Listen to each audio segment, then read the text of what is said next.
Welcome, welcome, welcome. I am Jonnita Stanton. We have Reginald Perryman, Kashka Williams. We are TSARE. This is the There's Something About Real Estate podcast where we talk all things real estate. And we have with us special guest, Davonte. What's your last name? Moore. Davonte Moore. Real estate, you're a realtor? Yep, realtor. Okay. Let's go. Tell us about it. I know Davonte. He was at my office, and then he went over. You were on Glover's team, right? Yep, Jeff Glover's team. Okay, good. How old are you now? I'm 28 now. Okay. How old were you when you started? 22 going on 23 when I started. Okay. Yep. All right. How was your first year in real estate? It was brutal. My first couple years. Right. Just not really knowing what to do. Right. Everybody's pulling you in different directions to grow your business. Try this lead source, try that. So just kind of no direction. So first couple years a little rough. I think like 2-3 deals every year. First couple years. Oh wow. Yep. Mm-hmm. Yeah. Yeah. How did you get started though? What's your background?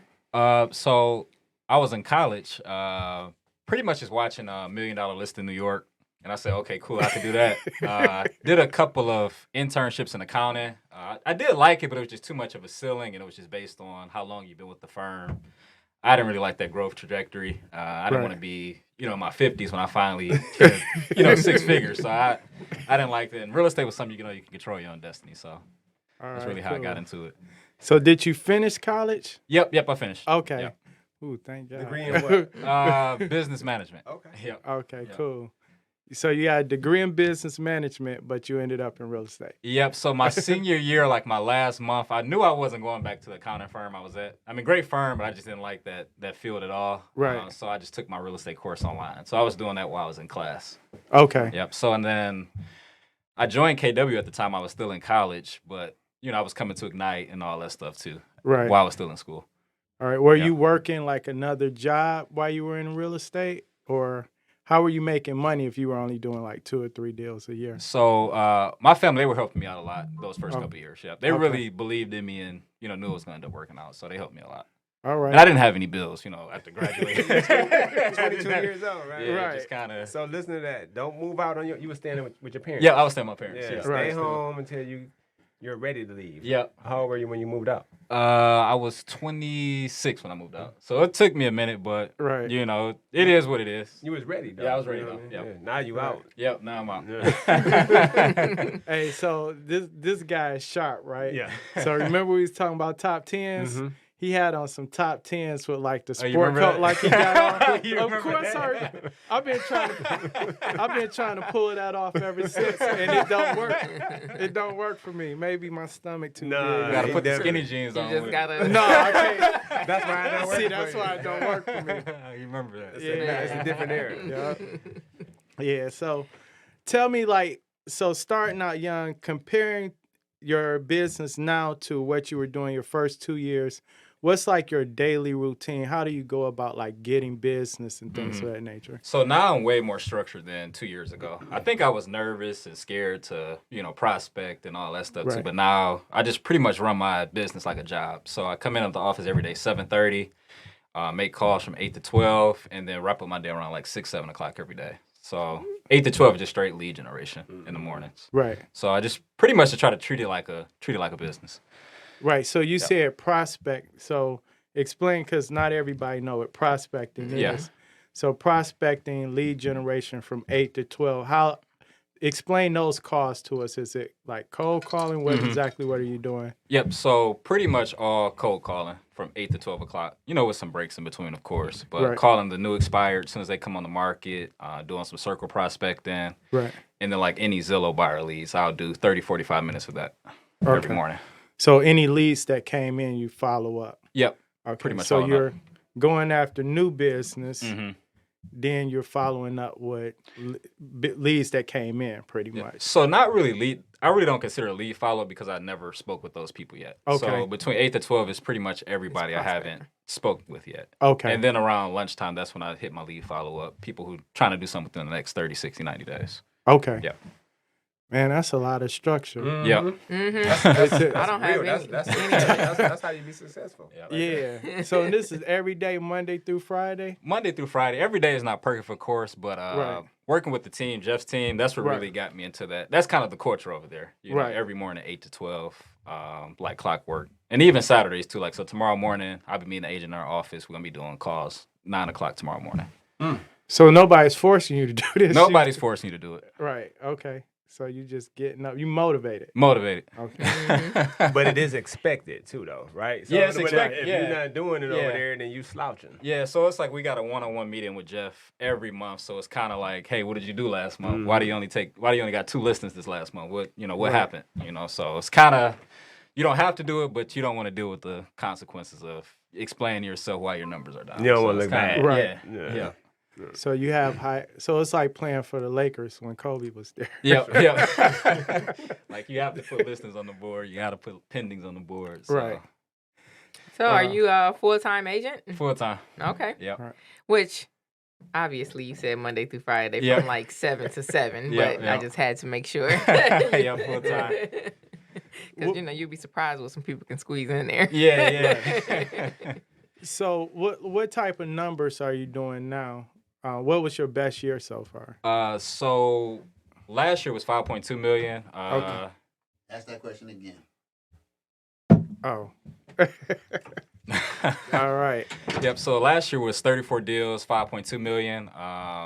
This year I should be closer to 7 million by the end of Okay. this year. I'm at 22 closed with like 8 pending right now. So I should be last year's number. Wait a for sure. minute. Hold up. So you said 5.2, 5.2 million, 34 and you'd sales. be close to 7 million. I should be closer to 7 Right. million this year. So for people at home, 200,000. oh, you did it quick. So for people at home that don't understand, 200,000, but on average you're getting 3%, Yep, for 3%. one side of Yep. the transaction. Mhm. Some deals you may double dip. So 28 making 200,000. So Well, that's gross. GC, yeah, gross, Yeah, gross. GCI. Yeah. Right, but still that's a Yeah. lot of money So over for 6 28 figures. Yeah. year old. How many of your college friends are making So now, because it took me a slow start in real estate, they're Right. starting to get closer to that 100,000. Now their conversation, I got to find a job now for 100,000 based on their experience. But most are like kind of like the 80-ish, 70-ish price Right. point. So they're probably still like 3-4 years away from. And you pay how much for a real estate class? What was it? $150 or something like that at the time. It's probably more expensive now, I'm sure. Right. But No, probably they still have. You $150. can go on Groupon and find. Yeah. What area are you from? So West Bloomfield area. Okay. Yeah, went to West Bloomfield High School. Okay. Now, are you selling properties just in West Bloomfield, or where are most of your clients buying at? So pretty much all over the place. I don't do a lot of Macomb County, but mainly Oakland and Wayne County. It's Okay. kind of my bread and butter areas. Right. Yeah. Because I know you sold like one of my $20,000 Yeah. listings I think we too, did right? like 2 or 3 deals this Yeah. year already. Yeah. All right. Yeah. And the reason I asked that is because when we talk about West Bloomfield, people will say he's only doing that because he's in West That's right. Bloomfield. Right. That's good. Yeah, I mean, hey, actually, I can't wait for this episode to air. Yeah, I mean, because to us, we're all parents, and Yep. we all have children, and some of our children are choosing to pursue real estate. Mm-hmm. So I think it's a little bit refreshing, hearing that you have been so diligent about your career in real estate, and also taking advantage of the help from the parents, because that really is a small investment there. I Yeah. mean, you know what I mean? Mm-hmm. Yeah, it was real humbling, having to ask your parents for $100, $200 money. here, gas Right. money. I remember even asking my little sister for money, so it was, it's embarrassing, but, I didn't want to give up. Like, I saw people, who looked like me doing it. I saw Right. people like Reggie, Right. Charles at the time, succeeding, so I knew I could. My mindset was they could do it, I could do it too. Right. And I think you had told me a story. You said like when you were my age, you took like 20 listings in 1 month or something Yeah. like that. You took a course. Yeah, I thought I was broke. Yeah. Yeah. So it was just like stories like that just kind of kept me going, through That's the wonderful. time. So How old is your little sister? she is 23. Okay, Yeah, have you so- paid her back yet? Yeah, I paid her back. I definitely I paid her bet you back. did. Yeah, I definitely paid her back. What does she do? So she was in school playing basketball. She played for Mary Grove. Oh, She tore wonderful. ACL, so now she's working at she's getting back into school. She's working on some plan or something like that right now. But she also has a T-shirt company. Mm-hmm. And sometimes she tells me about some of the money she has in the bank saved, and I'm like, whoa. So she's always been a good saver and just a straight hustler. So Okay, she's good. a good lead source too, working in a plant. Yep. So she actually sends me referrals all the time too. Yeah. So, Right. yep, Okay. Yep. Got her working. Everybody in my family works for me. For so. sure. That's how it is, right? But so you started at 22. Yep. What did you do that was your transition to starting to make money? Yep. So pretty much just had to humble myself. I wanted to stay a solo agent, but I knew, I'm not doing this right. I needed accountability. I would just wake up at 10, 11 o'clock, not prospect. So I always thought I went to Jeff's trainings and teachings, and, we became good friends. So I just joined his team. Right. I went through a 6-month phone prospecting boot camp that he had. So all I did was cold call from 8 to 8 o'clock pretty much every single day. And that pretty much just taught me how to generate clients and, start to succeed. Right. Wow. So in other words, you had someone that was coaching you, holding you accountable, Yep. and actually showing you exactly what to do. Correct. And then you had, 8 or 10 other people doing the same exact job as you. So you knew it worked. So it's just a matter of just putting in the work. Right. Yeah. And you don't want to feel left out. Yeah, I didn't want to feel left out. Yeah, people that get listings, I'm like, oh, shoot, I got to, Right. stay a little bit later, come in Sunday. Right. So, yeah, it's a good environment, great environment. Okay. Yep.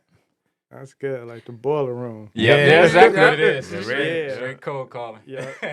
What'd you call that? Bullpen. The bullpen. Correct. Yeah. Right. So, go ahead. No.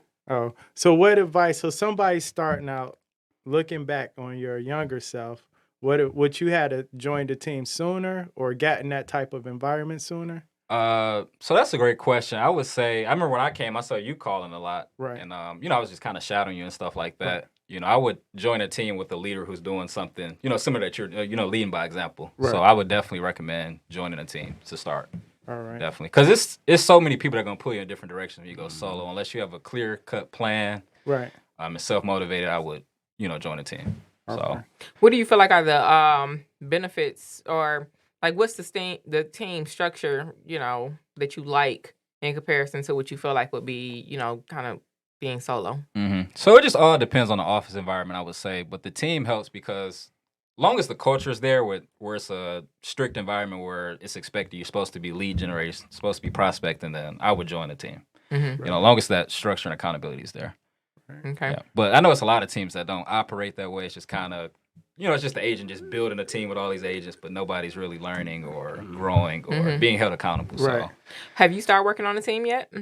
I don't really want to. I'm on a team now, but I don't think I really want to, join a team. Just because I watch a lot and it's a lot of training. You probably, I know you're doing it, so a lot of training, managing other people, and I don't think that's really something He's Not 20, right something now, I want to yeah. do. Right. He's just trying to get my money right Yeah. now. I'll worry about that later on. How about investing?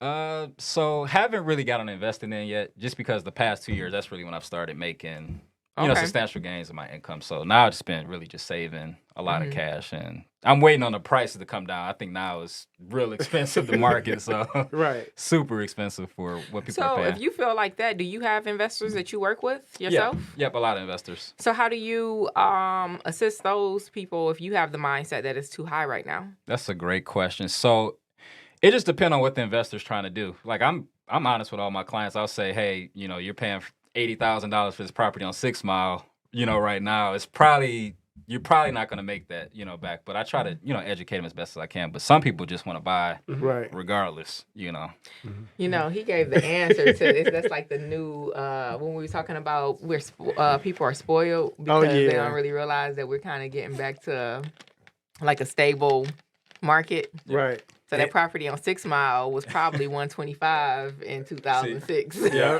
And the 1031 that John was talking about. Yeah. And then you just focus. Basically, you saying right now, you focus on, you got tunnel vision at this moment on trying to make sure that you have your sales, your GCI every year. Yep. Yeah. So you have GCI goals?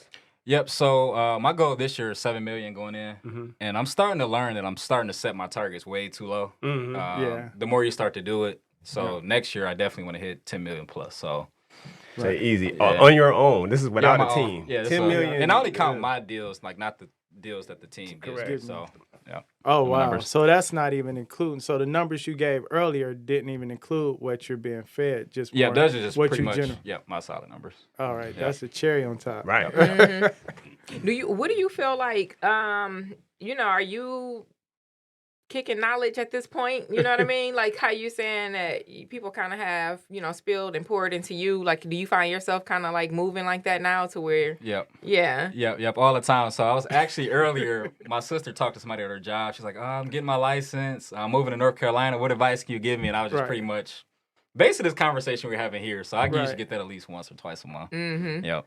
That's funny. From younger people. Okay. Yep. Right. You get any older people coming to you? Like how you 28 and you do this? Yeah, it's tougher with the older people. They ask you, but like they look at me like I'm their kid, so they just kind of, I'm not doing that. You know? Right. So, They want to When make they no know money. your numbers, they'll do yeah, that. It's a different conversation. So I mean, the ego. It's kind of the ego getting away with older A lot of people. your business that you're getting, do you find that you're losing any business because of your age, or maybe you're 28 now, so you probably have crossed that threshold a little bit to where you're not having that? Or Yeah. I don't think so, but I would say with expires, I compete with at least 2 or 3 agents for every listing. Right.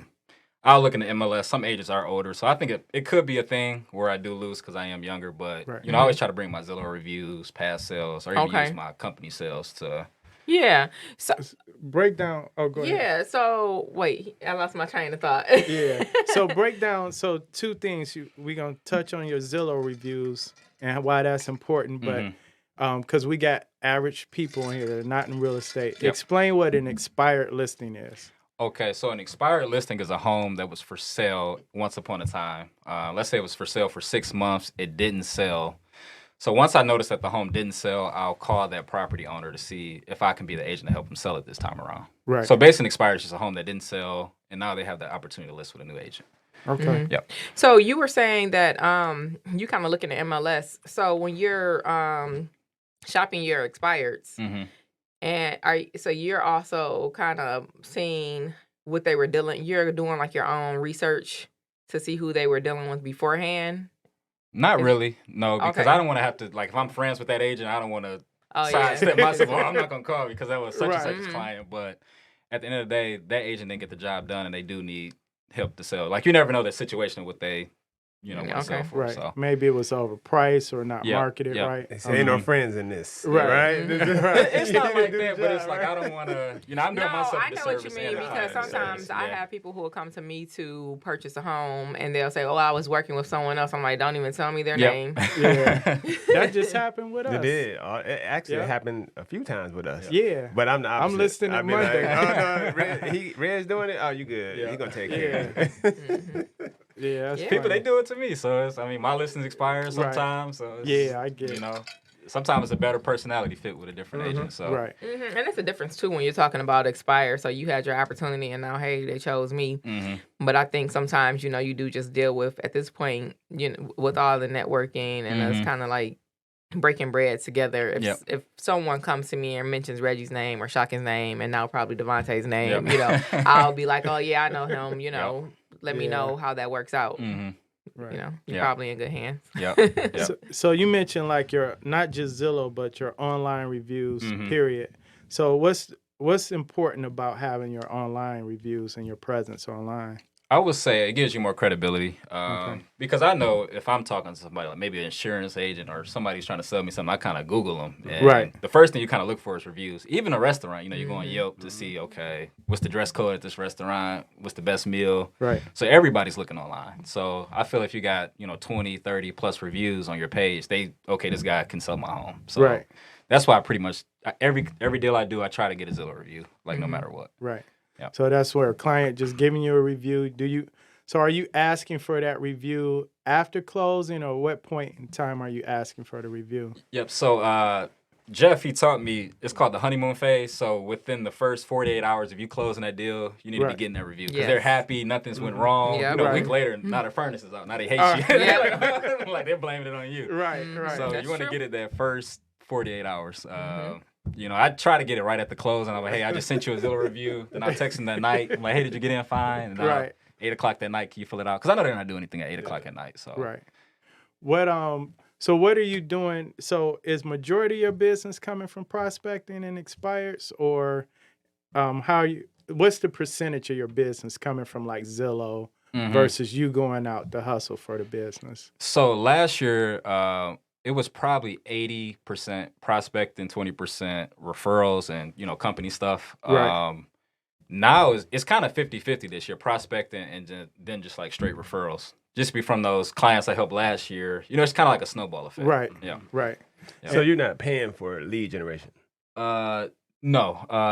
Our company, they pay for Vulcan 7 for us is where we get all the expires from, but I don't have any, fees or any source I'm paying you for. Yourself, though. He's not paying for Zillow. Yeah, No, I don't pay for Zillow. No, I don't pay for Zillow. So you just paying with hustle. Like Yep, you yep. just prospecting. Our company gets Zillow leads. I really just started working them this year. Okay. Just because I like listings more.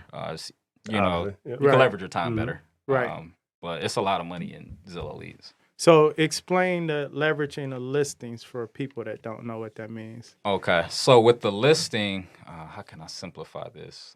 So there's a study out there that it takes 20 hours of your time to close one listing versus it takes 40 hours to close one buyer sale.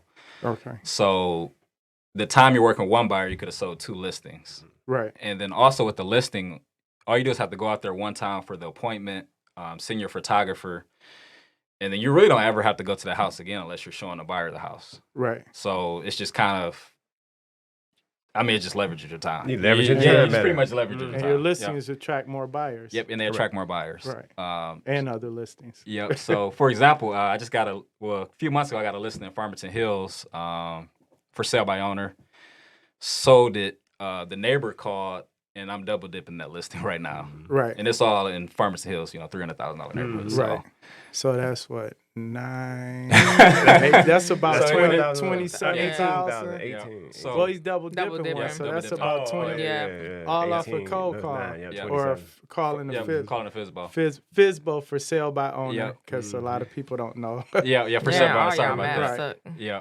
No, So- it's 27. I mean, he So- double dipped it to 6%, 9%. So here's why that's 600,000. important, right? Because there's a lot of people mid-20s, early 20s that are starting out entry-level jobs, and they're probably only making $30,000 a year or $40,000 a year, and you just simply picked up the phone and called a for sale by owner, and that led to another deal, Yep. and you're making $27,000 gross Yep. off of just a phone call. So that happened, that leverage that we're talking about. So that client that Reggie talking about that knew me and him, Right. they knew that was there in my sphere, but Reggie he just had a listing over there that he sold. Right. You know what I mean? So when they called, they was like, hey, we want to go with you, right? They're like, but this guy that you're doing the podcast with just sold the house over here. I'm like, okay. I'm like, you know what? Go ahead. Reggie gonna take care of you. Yeah.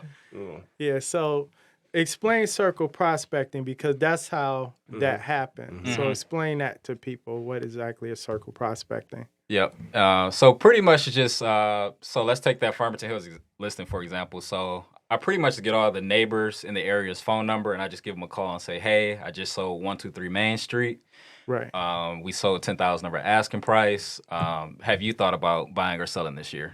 And then you got to talk to a lot of people. You're gonna get a lot of no's, but Right.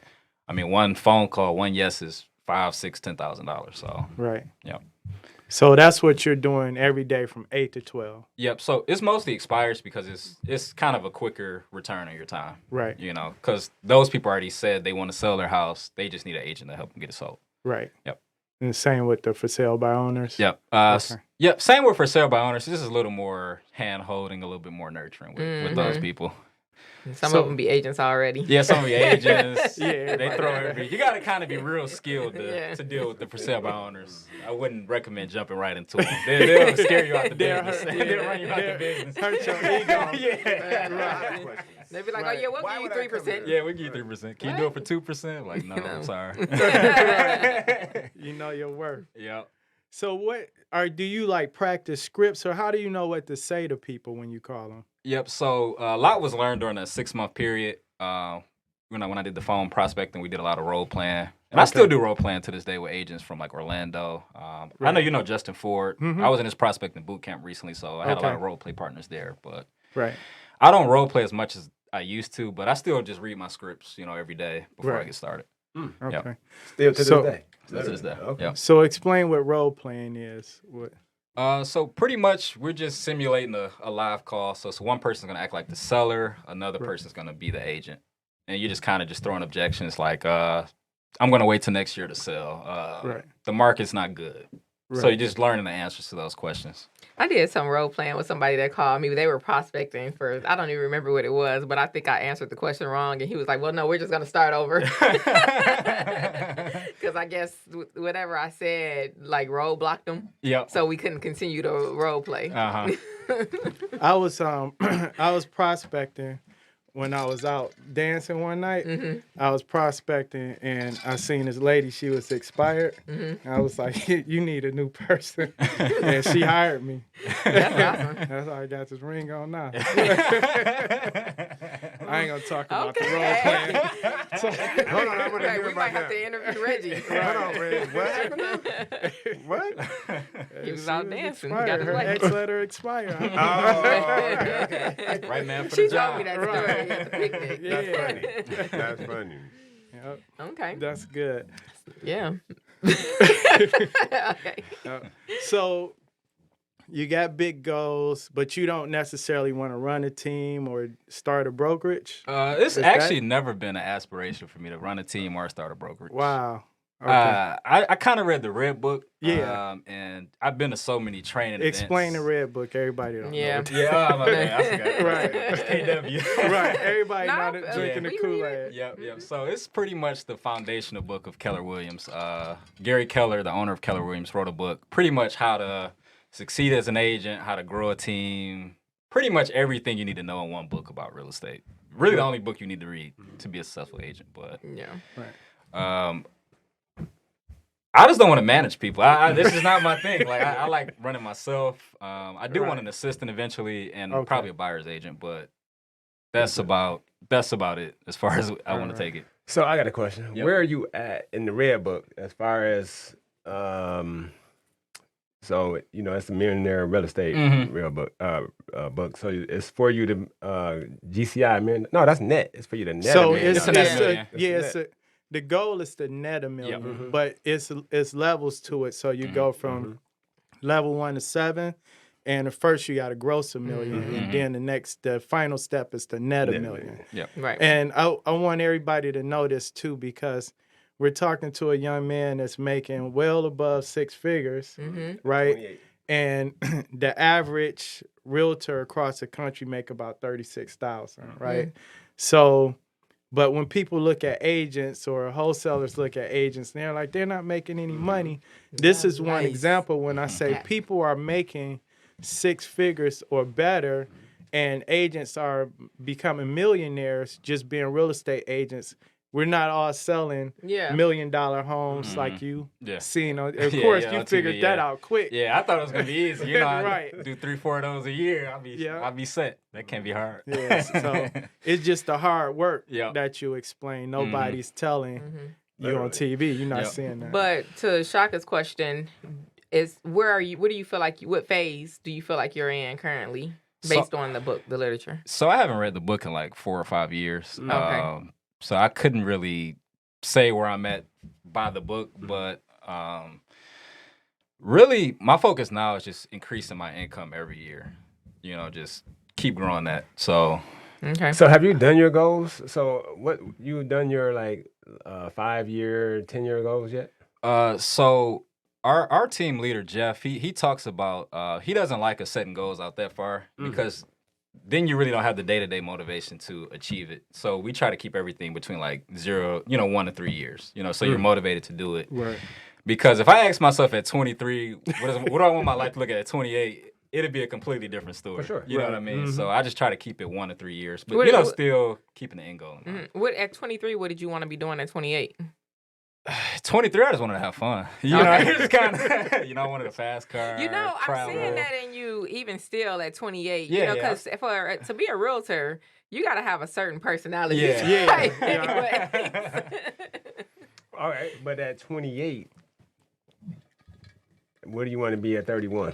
So now it's starting to change because I got a lot of materialistic things that I want now out of the way and had the fun. So now it's more so now I need to start saving to purchase investment properties now. That's kind of my focus now and what I'm going to be starting to research, big time. So Wealth. wealth building. Right. Yeah. So you talked about. So what's the worst thing you've invested or purchased since you started making some decent money? So I bought a necklace last year. And I went to trade it in because I wanted another necklace, of course. And they told me they'd give me like $1,500 or something for it, but they charged me $6,000. So it's kind of like I know now jewelry is not, you don't want to get messing with diamonds and stuff. It's not a real market for that. Right. But then partying, wasting money, bottle service. Right. That's probably my biggest waste. Right. So. Just having fun. He the friend that be out there, everything going right. Yeah, that's actually all me. about That's him. actually Why you was ain't never me. called me up, man?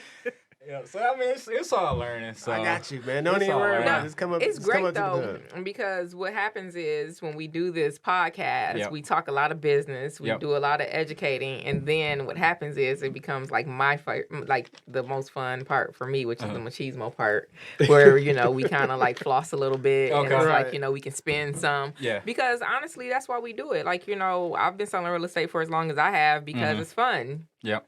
Right. Yeah, it's a fun business. Yeah, it creates a There's lifestyle. a lot of fun for you. people too. Yeah. Yeah. Yeah. That's funny. No comment. We ran across a mall. Yeah. So I mean, yeah. yeah. Nice. Of course. Yeah. So what's the most interesting thing you had happen to you in real estate?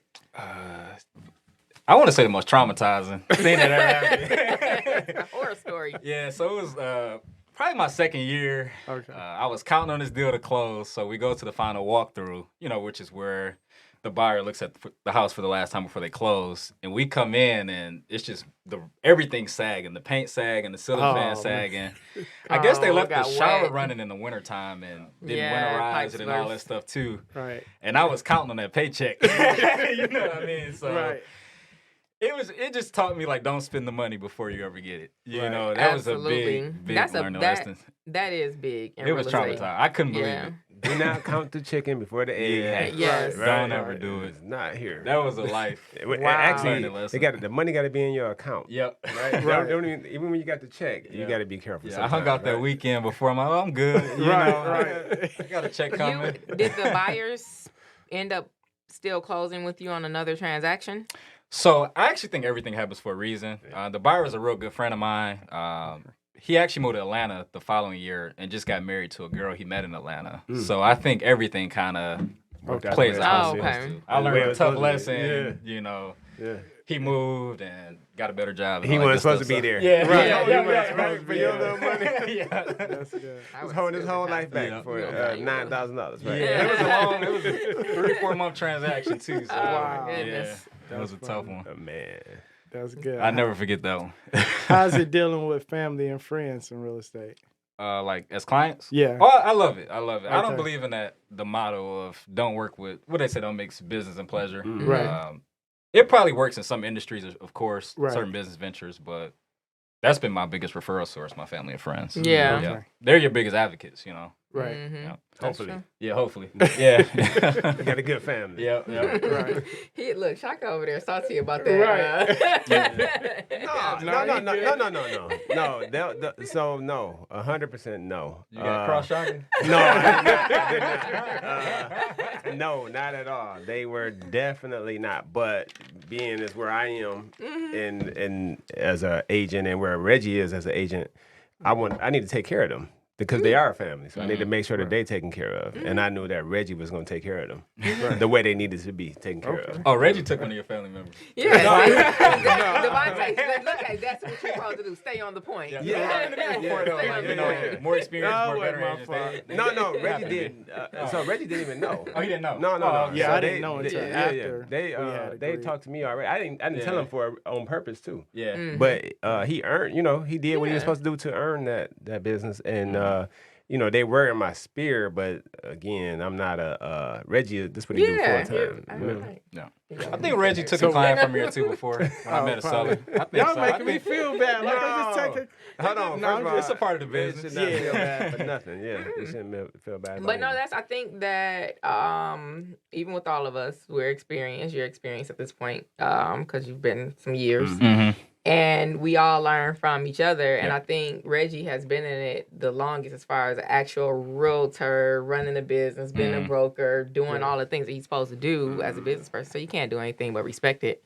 So, you know. I think that's it is. why that's why people don't challenge Reggie is because they know he put in the work already. Yeah. You know what I mean? It's like, what? He did everything you saying. He did everything we're talking about up here. He's already done it. Yeah. Mm-hmm. Well, Or he's still doing it, right? Yes. I don't know if that's good or bad. But like Good. Jeff was teaching at our office the other day, and he said he still goes out on listing appointments. So one thing that I learned too early on, and we was talking about age, when you sit at you sit at the table and you're doing your presentation to a client, we're all equal. Like we all have the same license. From the time you walk in the door, the only thing that's not going to get you to business is either one, they don't like you, or you didn't do a good job of presenting what you have to offer. So I think agents kind of overlook that part, even when we're talking to family members and friends, because I lost business that were, even though they'll call me and ask me all the real estate questions, and then they'll go use somebody else, I'll be like, oh. Yeah. So Yeah. that didn't happen. So, but yeah, if you call me and ask me all the questions, I'm gonna be mad. Right. But no, that didn't happen. But one of my things is I try to treat even my family members for that time that you were working together. I'm I'm gonna be your agent. So, even if when my oldest bought a house, I was her agent during that entire transaction. It wasn't like, okay, I'm gonna sell my daughter a house, and so now I'm gonna be mom during this transaction. Like, no, I'm gonna stand back, do everything that I would do for if you weren't my daughter. I need to let you buy this house the way you would if it were someone else. Was that tough? Was that tough for tough. you? That's real tough. It really was, maybe because I've been doing it for so long, but no, it literally was like, I'm gonna send you this list. Yeah. I'll tell you, give you, the information. I'll make some recommendations. I'll tell you what I know, but ultimately it's your decision. You have to make the decision as to where you want to be, how much money you have, and I can kind of, guide you through that transaction. So I try to always do that, no matter if it's friends, family, stranger. Just be the agent. That's tough. So I had that incident. I had a very because you got to be careful, right? Yeah. You can't interject. The parents always kill deals. Yeah. Always. You learn I from try to get him at the experience. showing. Right. I try to get him at the showing. You cannot. Your personal opinion you should not interject. You know what I mean? Right. They're getting what they want. You're just giving Right. them the information. Yep. You're educating, and that's it. But step away and let them make a decision. Yep. You know? So as her mother, did you talk her out of buying certain homes? You just let her? Because the house that she ended up with, I don't love it, even still to this day. However, it was a lot of things that I felt like they could have did better with the dollar that they spent. Yeah. They didn't spend like a astronomical amount of money, but I know that I could have placed it better and had a better investment. But it worked out still a pretty good investment at the end, due to time, how much they spent, what they purchased. And then what I did coach on was like maybe how much to put down. So when you're a younger person, and maybe you're not making a certain amount of money, you want to be safe in your mortgage, like that kind of thing. So that's what I was more so focused on as a parent. Like, I don't want you getting into a situation to where you're buying something that you can't afford if you were to lose your job. Like, I need you to be able to pay this mortgage if you don't have a job. In other words, I don't want you moving back home. Right. Exactly. Right. I lost a couple clients that way. Friends and or friends of friends. Where it was like I'm telling them, no, you know what? No, I'm not allowing you to spend that on that. Right. We'll find a better deal. Yeah. You know what I mean? And they like, one person was like, she was like, she called me and fired me as an agent. She was mad because it was a house that she wanted, and she felt like she could have gotten that house if we would have made the offer, a certain offer. Right. And which I thought was a bad offer. Right. I still think it was bad offer. But I should have. I mean, that's my opinion. You know what I mean? They're spending the money. You know what I mean? I should have let her do what she wanted. But she called me back about a year later, like, yeah, I need you to help me find a house. If you be honest, they always come back. Yeah. That's true. They be like, "Gone over there." Yeah, they do. She went to like 2 or 3 other agents. Yeah, you know what I mean. Then came back because what happens is sometimes when it comes, especially to like friends or like referrals of friends and things like that, you kind of have like a bit of dedication. It's like it's not tangible what you're giving. Yep. And once they go out and they talk to a person as a stranger, who maybe is like all business. Yeah. They're not getting like that love and care, and then they kind of sit back and they're like, "Wait a minute, shoot, this person treated me like I'm a transaction." Yeah, because you are. Yeah, you're just a paycheck. So they come back. Yeah. So you mentioned, speaking of that, you mentioned you want a buyer's agent, right? Mm-hmm. So when your friends come to you to buy homes, are you going to refer them to your buyer's agent? Well, have your buyer's agent show them the properties and work with them? Yep. So our team now, and I'm practicing now because our team, we have showing agents that are licensed on our team. Okay. Paid for by the team. Of course. Explain what a showing agent is. So a showing agent, they take a lesser split than a buyer's agent would. Okay. So pretty much the showing agent is just going to show all the properties for you to the buyer, but you're still going to be there for the offer negotiation, the inspection, and the closing.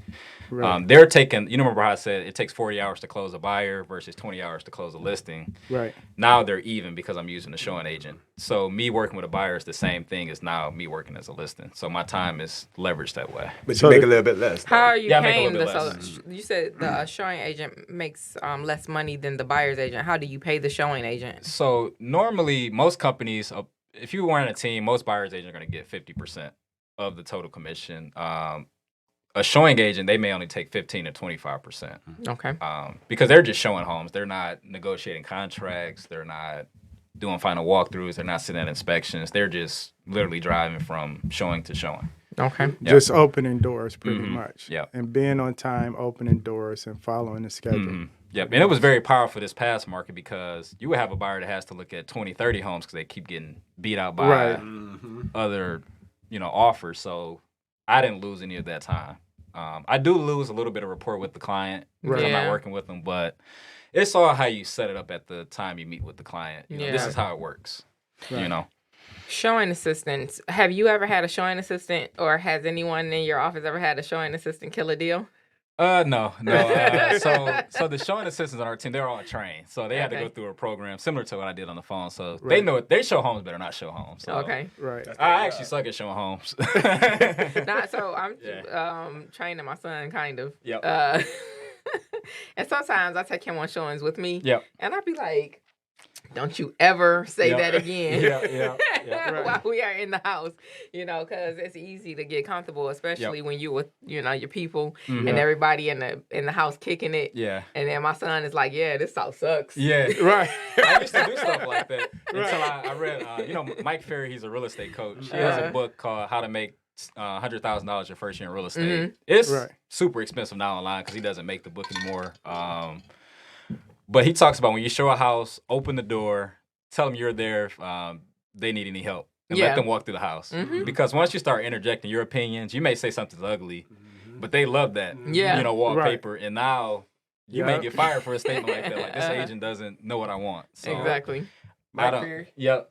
Yeah, so it's Mike Ferry. Tom Ferry dad. He the original. He's the original. Okay. Yeah. Look at you. Yeah. Look, he's 28 knowing that. Yeah. I was about to ask. I'm like, okay, is that the brother-in-law or is that the dad? That's the father. He's like the king of real estate. Everybody kind of based their scripts and everything off of his stuff. He's like the OG of coaching. You got 2 books then. Yeah, Mike Ferry. those are the only 2 books you need. Okay. It's a lot of books, and I was going through that confusion stage in the beginning, just reading all this stuff, do this, do that. But no, it's some other good books out here. So you don't go into the house and then you make a right and then you be like, oh, this is the kitchen. Nah. And they look at you like, they know that. Or kitchen. They got one of these, because people be like, oh, this is the living room. Like, no, really. This But is you the know master what? With the, Hold on. No, let me ask. I'm gonna do. We got something new here. Quiz time. Yep. All right. You have a house. Yep. Let's say it's a colonial style house. Uh-huh. And then you walk into the door and you have a room, and then you have a kitchen, Okay. and then you have a another room Yep. off the kitchen. Yep. And then in back of the kitchen and the other room, you have like another room. Yep. Traditionally, if this is a colonial, what are all these rooms on the main level? Well, Of the none of them floor. are bedrooms. Exactly. Yeah, because colonials, all bedrooms have to be on the upper floor. Okay. Yep. And then when you first walk in from the foyer, what's that room? That is what area? It Like- depends. like- No, yeah, no, that's- no, that's- no, yeah, I yeah, what asked- area? Because it's because certain- if we're talking about a traditional colonial, Let's take a and you Southfield walk into colonial. the Southfield Okay. colonial, Okay. you All pass right. the foyer. Okay. Let's say to the left or something. What's that room? That's like your formal living room. Okay, Yeah. ding, ding, ding, you won. Because Yeah. the reason why I asked this question is because we were getting ready to say, like, no shit, Sherlock, basically. Right. Yeah. But you will be surprised how many times you walk in a room and people be like, oh, what's... So Yeah. we're redoing a 1840s traditional Mhm. colonial. Yeah. And people will walk into the house and be like, oh, well, what's this room right here? Yeah. Right. It's the living room. Yeah. Some people call it It's office. I'm like, the- no. No, This it's is the not the- formal living Yeah. room. This is the formal dining room. Right. And this other area, Yeah. that's your family room or Family your room. great Right. room. Whenever the room Yeah. is off the kitchen, it's family room. Yeah. Yeah. There you go. Oh, Yeah. knowledge. Yeah. Yeah. Oh, well, then I can't get mad at people when they don't know that. No, Yeah, but not, like- well, hold on about You those can't- rooms, but the kitchen and the master, the master is the one with the bath to itself, Yeah. or the biggest room, Or the two closets. largest That's room. typically so because masters don't always have a bathroom. So typically you're looking for a second closet. or to largest establish- room. Or the largest room. Right. The And, one that has the most amenities is the master. and one thing I learned when clients name a room wrong, you always agree, like, yeah, you're absolutely right. Right. And Right. most people actually call this the family room because it's off the kitchen. They'll say, wow, I never knew that. But you didn't tell them they were wrong. You told them they were right. Yeah. Right. So, Okay. That's a little trick. Yeah, it's a little trick. Yeah. So they're like, wow, I'm right, but I'm Mhm. wrong. So But sometimes when you're walking Yeah. to the house and you're turning on lights and looking at the house and people are like, well, what's this room? yeah. Right. Or you're in a ranch and all of the 3 bedrooms are 10 by 11s. Yeah. Yeah. Well, which one's the master? Yeah. Whichever Right. one you want. Pick. That's good. So, So I'm that's sorry. good. I would just have to have a little bit of fun. Yep. You Oh, know. That's good. So 28, making a killing in real estate, and that's it. You're just gonna keep making money, Yep. increasing your income, get you a buyer's agent Mm-hmm. and an assistant. Yep. Right. So a lot of people don't know that agents actually have assistants, Mm-hmm. right? And you pay the assistant a salary Yep. because you're making enough money. Mm-hmm. Why would you get an assistant, and how can you afford an assistant? What would that do for your business? So a lot of my time, the team helps leverage a lot of the paperwork I'm on too. Okay. Jeff's team. But an assistant's going to take off all the paperwork, all the returning, agents calling about your listings. Right. Somebody can't get in the lockbox. Just all the things that don't result into you making a sale in real estate. So once I have an assistant, I can spend all my time either looking for a new client or being on an appointment with the client. So my time is very productive. 100% of my time is productive. Leads. Wow. Yeah. Right. Yeah. Leads. Yeah. Right? So all I'm hearing is that you basically are running a business within a business. Yeah. Mm-hmm.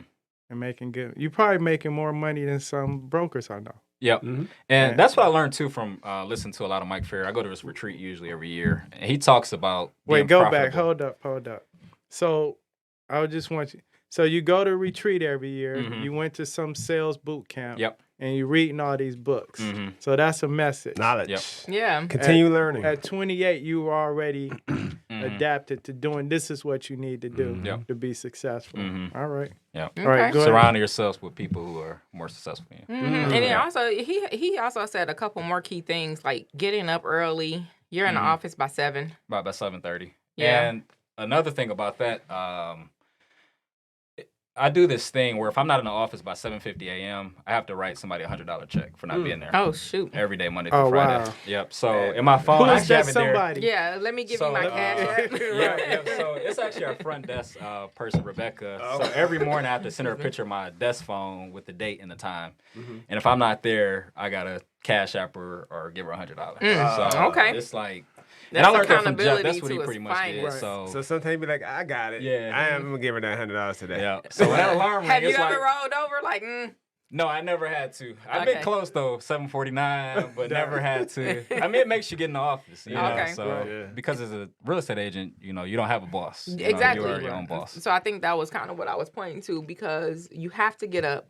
Mhm. Nobody's getting you up. Yep. No one's firing you. No Mhm. one's cutting your check. Yep. I mean, like deducting your money from your check. Yep. If you don't do all these things. Mhm.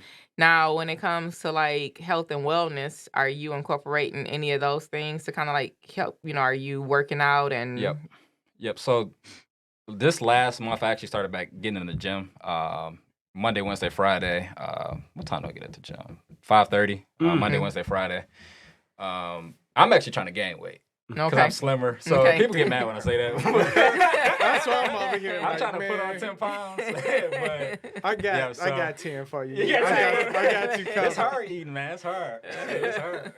Yeah, we making happy all that with Making my money. time to eat. Right. He's my son. That's like a younger generation thing or something. It's tough to eat. Yeah. So go ahead. You saying you're trying to gain weight, so you in the gym at 5:30. Yeah, so Wednesday night, I've been doing my meal preps, and then Sunday morning, waking up like 7:30 to cook some Right. 3-4 meals. And I'm learning how to cook, so that was the tough Okay. part. Yeah. So, I mean, I think that this was great. You know, you're young, you are successful, and you're practicing all of the things that we all need to do to be successful, which is waking up early, Yep. going to work for 10, 12 hours, Mhm. and being very productive in that work. Yep. And the end result is, The bread. the bags. Because I'm hearing that you're extremely disciplined. Like, I don't Yes. have that discipline now. Like, I'm not, well, my wife helped me meal prep, but I'm not meal prepping. Yep. I don't go to the gym at 5:30. Yeah. I tried a few I'm there with times. you. You can call me. Yeah. I'll be And up. if I Alright, missed the y'all can- 5:30, I look at what's important to me. The most important thing is me getting to the office on time and, you know, making my calls. Right. So if I missed the 5:30 in the morning, I just go at night. Because the Okay. gym, I work out at, it's in my building. You got that luxury. Yep, so Oh, okay. No, he said his priority is so I'm not lead beating generation. Myself, so right? I'm not beating myself up at 5. That's all you care about Yep. every day is making sure that you're Yep. after more leads Yep. every single day. Just focusing on one thing at a time. Yeah. Can I give you something without interjection from our co-host? Yes. Your mind and your body is also as important as that lead generation. Yep. So continue to make sure Yep, that is yep. also priority 1A and B. Yeah. Yeah. So thanks. Man. We appreciate you coming here. Thanks for having me. Hold on, we're gonna get him back too. We because, definitely will. hold on, because his I guarantee you his 3-year goals is going maybe in the next year is gonna change because he's getting ready to go into his next phase. Yeah. Yeah. You know what I Yep. mean? He already there. And Yeah. around 30, you start really catching fire. too. Yeah. Yeah. Yeah. So we Yeah, I'm gotta getting more get him back. mature, more maturity. Mhm. Yeah. So How much more mature can you get? Because at 28, Man, what? I still like to have fun, so I'm trying to get What out is of it that for you? phase. Hold on, Just- I'm 43. I'm 42. I'm sorry. I'm Right. 42, Oh, right? forget. And and I just start having the mentality. I work hard. I work a Right. lot. Yeah. But I used to be like, man, I'm not that 5:30 getting up Yeah. stuff. Man, that's not for me. Uh-huh. Because I can't. No matter what, I'm not going to sleep at 9. Yep. or 10. What time you go to bed? Usually 10, 11 o'clock. Yeah, that's so hard for me. We on the Oh, same wow. schedule. Yeah. I may not even get I'll stay up home till like 9 o'clock. Mhm. You know what I mean? Then it's eat, then Yeah. shower, then chill, and then by that time it's before you know it, it's 12 o'clock, 1 Yeah. o'clock. Mm-hmm. You know what I mean? And I got to get up at 5:30. Yeah. And two, what helps with that is just putting yourself in an environment where everybody's doing that. So like the Right. team I'm on, everybody's in at 7:30. So it's like this is what I'm supposed to do. Right. You know what I Oh, mean? So right. it's kind of Those are your friends. yeah. These are my friends, Your so new- my so he- coworkers. So His Yeah. new 5, Yeah. right? So this is key what you said, because when we was talking to Tawana and Lashana about Yeah. being in the right office, right environment, and having to put in the work. So when you are picking your broker as an agent or your team, you have to look at the entire culture. And like you said, what are they doing to produce business? Because nobody's just going to keep handing you leads if you can't convert them, right? And you have to bring something to the table too. Yeah. So that's real important. That's what you said. The Lakers. You play with Kobe. If Kobe coming in, the most talented player on the team coming in at 4:00 in the morning, and you coming in at 8, you got a problem. Yeah. You know what I mean? So he gonna set the standard. Yeah. Right. Yeah. Well, that was good. Yeah. Appreciate you, man. Thanks for having me. Congratulations. All right. Thank you. All right. Keep it going, man. Yeah. All right. Thanks a lot. Please subscribe. We are TSARE. Let me do it We now. are on YouTube. We are on Apple Podcast, I'm on podcast. Spotify. and Spotify. Hit the subscribe button. Follow us. Like, share, comment. Give us some topics that you guys want to hear about. All that. Thank you. And we're on Facebook and Instagram too. Okay. But you can listen on all the podcast platforms. For sure. Yeah, I had a friend of mine. He's a truck driver, and he's like, "Which podcast stations are you on?" So that Apple Music and Spotify's Apple Podcasts.